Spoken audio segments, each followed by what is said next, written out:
哇！呢幾日天氣好凍啊，落雨啊，中山暴雨，但係都阻擋唔到我呢個火熱的心。Hello， 大家好，我係紐神道好盤即刻報嘅 Jasper。咁今期咧同大家介紹嘅二手超級筍盤係真真正正劈價咗60萬嘅一個單位啦。咁就係位於中山西區彩虹片區呢邊嘅越秀天悅灣，曾經嘅一個王炸嘅戶型，93平方，做到橫廳嘅4房單位，係2個洗手間。並且咧呢個業主咧全屋裝修啦，包括封窗有埋家私家電㗎啦。咁曾經佢買入嘅價錢咧係170萬，170萬係幾年前2-3年前講緊，而且咧單價去到18000蚊平方，依家僅需100萬左右就可以攞低啦。亦都同大家講下，重溫下呢度西區片區嘅一啲配套先。咁我依家咧係位於中旅彩虹嘅會所出面啦。咁後面有游水啊、健身啊，全部都有嘅。恆溫泳池有室外泳池、室內泳池都有。咁而且咧呢度身後直通巴士，亦都係每一個班次咧好頻繁嘅，1個鐘一班。前面呢度咧會有篤波地方啦。咁呢排嘅商鋪咧都係開晒㗎啦，有牛肉店啦、眼鏡店啦，前面有 KFC， 包括中山市嘅3甲級甲等醫院、中醫院，同埋前面新開嘅龍泉廣場，亦都有酒樓嘅。咁再前少少咧，就有我哋喜客多嘅一個大型嘅一個商圈超市啦。咁再落去咧，會有翻中山嘅彩虹綠洲濕地公園啦，同埋1+1彩虹里商場啦。咁今期嘅越秀天悅灣咧，就喺呢度，肉眼可以見嘅，係啦，呢個位置。咁呢條路一穿過去咧，就到佢嘅大門口啦。大門口行路幾分鐘咧，可以到呢度嘅商圈配套，同埋坐直通巴士翻香港等等地方都係冇問題。依家事不宜遲，我哋入去一探究竟先。OK， 我哋依家從啱先開頭嗰度咧往前行，右手邊咧呢度係中旅彩虹嘅4期新苑啦，正前方呢度咧就係我哋越秀天悅灣啦。其實行路嘅話咧，可能就5分鐘左右嘅步行路程嚇。哇！呢個中旅嘅別墅，中旅戀呢啲都有二手別墅放出嚟嘅。即係彩虹片區呢度啊，係西區入面最好嘅啲環境面貌同埋配套最方便，好市正睇起身。呢度咧就係華潤人行公園4季嘅2期啦，呢邊就係越秀天悅灣啦。噔噔噔噔，呢度咧仲會近翻一個中山北站啦。未來中山北站可以接駁翻深圳西大站，一站接駁翻香港西九龍嘅。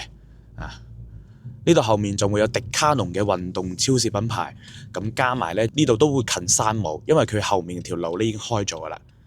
好，我哋依家入去，呢度入去，一棟105，係啦，18樓單位，中高樓層，靚仔單位啊！咁我依家入停車場，去同大家去展示下先。哇！你係咪經常入嚟㗎？靜雞一入嚟做啲壞嘢，求其就入到嚟啦。有 face 噶嘛？有 face， 呢有 face 喺度嘅喺中間。哇！寶馬車主喎。嗱，OK， 往前行，因為佢嘅玻璃咧可能有啲暗啊，佢呢度。我哋一棟，大家睇下停車場，其實都入住率幾高下，好多車嘅呢度。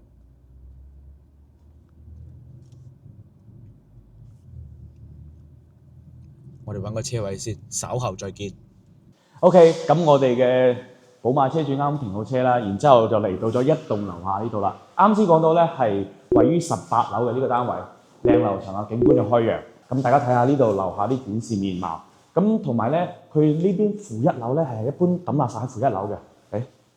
個垃圾桶可能喺後面嗰度，係啊，喺嗰邊個位置。咁因為疫情之後咧，佢啲垃圾房咧就唔允許話開喺同層嘅走火通道入面啊！大家呢個要注意下。客戶啊都問唔到，佢話垃圾房喺邊度啊？全部都係依家喺負1樓噶啦。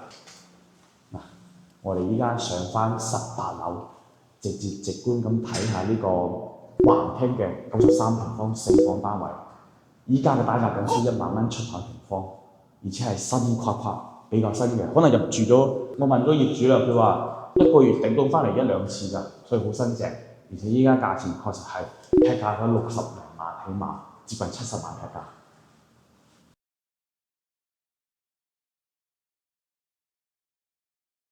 OK， 上到咗18樓呢度啦，咁咧總層高咧係31層嘅，呢度相當於中高樓層。佢係2梯6伙設計，係啦，嗰邊有3伙，呢邊有2到3伙。咁我哋過嚟睇到呢度咧會有個過廊位置嘅。佢呢度係有個塊玻璃，係防止日後即係落水之後咧會濺水入嚟，呢個幾好嘅。咁今次睇呢個93平方咧，就係呢個單邊位啦。大家見到呢個 area 嘅位置咧，都係供你使用翻嘅。咁包括呢個位置咧，佢都係有塊玻璃，佢就唔會話封埋。如果封埋嘅話咧，全部牆身嘅話咧，採光就麻麻地啦。咁細心之處呢度會有掛鈎嘅，即係起碼你出去市場買餸翻嚟啊，可以掛個一袋嘢喺呢度，攞鎖匙出嚟，或者輸密碼都幾方便嘅。OK，please welcome home。入到嚟咧，呢度咧本身佢係冇窗嘅，即係要自己裝修嘅。咁佢呢個單位咧全部都幫你裝晒啦，包括咧呢度有防蚊網啦，呢啲都係有埋嘅。然之後呢度會有個入戶嘅玄關鞋櫃啦，雖然話簡陋少少，但起碼都會有。橫廳嘅，咁我哋先開個總價先。OK， 好光猛，大家睇到橫廳嘅成個餐廳客廳嘅位置咧係好通透好闊嘅。咁包括咧我入到嚟呢個餐廳位置咧，4人台啦、燈啊、台啊，全部都好新淨。咁呢度咧會有飄窗位置。飄窗位置上面咧做咗個收納櫃啦，咁包括上面可以擺嘢啦，同埋亦都唔會話遮擋住呢個窗嘅一個透光同埋通風性。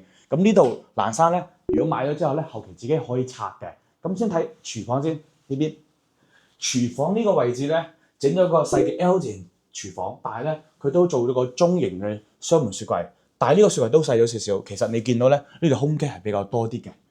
咁正常呢啲抽煙機啦、灶台啦、消毒換櫃啦，都係曾經嘅一個交房標準嚟嘅。咁再睇第一間房，即係我入門嘅右手邊咧，呢度係第一間房嘅。第一間房咧就簡陋啲，大家可以睇出，因為個窗咧係唔搭露台佈建，就送一半面積嘅房間啦。咁呢度咧就 set 咗一個1.3米左右嘅床啦，同埋一啲簡陋式嘅衣櫃啦，見唔見到？其實入住痕跡咧係感受唔到嘅。咁包括呢個 sofa 咧。1、2、3、4人 sofa 啦，其實呢個咖啡色睇起身幾搭配幾協調，一啲門嘅顏色嘅意思，包括有冷氣，有翻簡陋啲嘅電視櫃嘅位置。呢度陽台、主陽台做咗風窗啦，見唔見到？其實呢個風窗咧可能都接近7、8千蚊起，雖然話佢間嘅玻璃嘅一個形式多啲，所以個7、8千蚊係差唔多。咁包括咧都係有啲蚊網喺度嘅，上面咧會有個升降嘅晾衣架啦，咁呢度可以調嘅，係啦，用你轉佢就會落嚟㗎啦，小心頭啊！然之後咧，佢呢個燃氣灶啦，同埋呢個洗衣機咧都係有埋嘅，即係你買入之後咧，直接拎包入住，攞啲衫褲被鋪啊，換下床墊啊都可以㗎，或者係換下啲房間衣櫃。咁入嚟呢度第二間房啦，第二間房咧都係1.3米左右、1.5米床，然之後咧推埋佢飄窗嘅位置。咁亦都平衡咗飄窗啦。如果再鋪大啲嘅床墊嘅話，其實可以瞓埋過去嘅，咁個闊度就好闊啦。咁呢度咧就冇 set 一個衣櫃。咁嚟到呢個位置咧，有個3進式嘅乾濕分離嘅洗手間啦，鏡櫃。呢度咧就係坐廁同埋一個淋浴空間，有飄窗。飄窗咧可以坐去沖涼，亦都可以放啲其他嘅沐浴露啦、洗頭水啊呢啲嘢冇問題嘅。講緊第二間房，咁第三間房咧呢度會有一個都係細少少嘅房間。可以做個書房啦，或者做個工作室啦，呢度就簡陋少少噶啦，或者做 BB 房。咁其實佢望出去景觀咧係好開揚嘅。啱先都冇着重話喺主人台嗰度講。然之後呢度主人房咧入到嚟，佢係套間嚟嘅。咁會有個洗手間啦，呢洗手間比啱先嗰個大好多。咁佢就唔係3進式嘅一個洗手間，會將啲空間利用性利用得好好，包括嘅洗手台嘅位置啦，闊度闊咗啦，同埋鏡櫃啦都係闊咗嘅。座廁上面咧又擺啲毛巾嘅位置啦，同埋咧飄窗呢個位置咧會有啲嵌入嘅地方，係擺嗰啲洗頭水啊、沐浴露呢啲等等嘅嘢嘅，係幾好嘅。入到嚟主人房咧，佢冇擺張床啦，可能佢想將呢個單位賣出去之後，就將佢主人房嘅床搬走。重點係佢呢個主人房做到南北對流，見唔見到？呢度咧都係有窗嘅喎，兩邊窗打開咧，南北對流係十分之舒服嘅。咁呢個飄窗咧，大家可以利用翻。好似啱先嘅餐櫃嗰個位置，呢度 set 排櫃，然之後咧可以收納空間啦。咁留翻上面咧係通風採光嘅，係幾好嘅。咁呢度咧正常孖八床啦，兩邊床頭櫃啦，set 好呢啲插蘇位㗎啦。咁呢啲飄窗位咧，睇大家後期點利用翻啦。咁呢套單位係位於越秀天灣嘅1棟18樓嘅位置，總價咧102萬就可以搞掂啦。單價係講緊10800蚊左右有。而家首期嘅話係大概係15萬就可以上車，即係按照1.5成啦。咁正常嚟講咧，呢個咧係唔使交維修基金嘅二手單位。二手單位咧，佢業主咧係已經交咗維修基金㗎啦。咁如果你成交嘅話咧，維修基金咧係直接轉移到你名下。咁你只需要俾首期啦，俾契稅啦。契稅咧係總價嘅1%，大概係1萬蚊出頭。然之後仲有一個2000蚊嘅按揭服務費，呢啲就係雜費啦。咁到時候咧入住之後咧，就係正常嘅水電煤呢3個費用。如果感興趣嘅，可以嗱嗱聲聯繫 Jasper， 因為呢套單位真係劈價咗60到70萬，好搶手，好多人睇緊呢個單位，亦都好多人話諮詢緊。咁如果有興趣嘅，嗱嗱聲聯繫以上 QR code，揾到 Jasper， 會同大家直接實地睇樓。今期節目就到呢度啦，我哋下期再見，拜拜。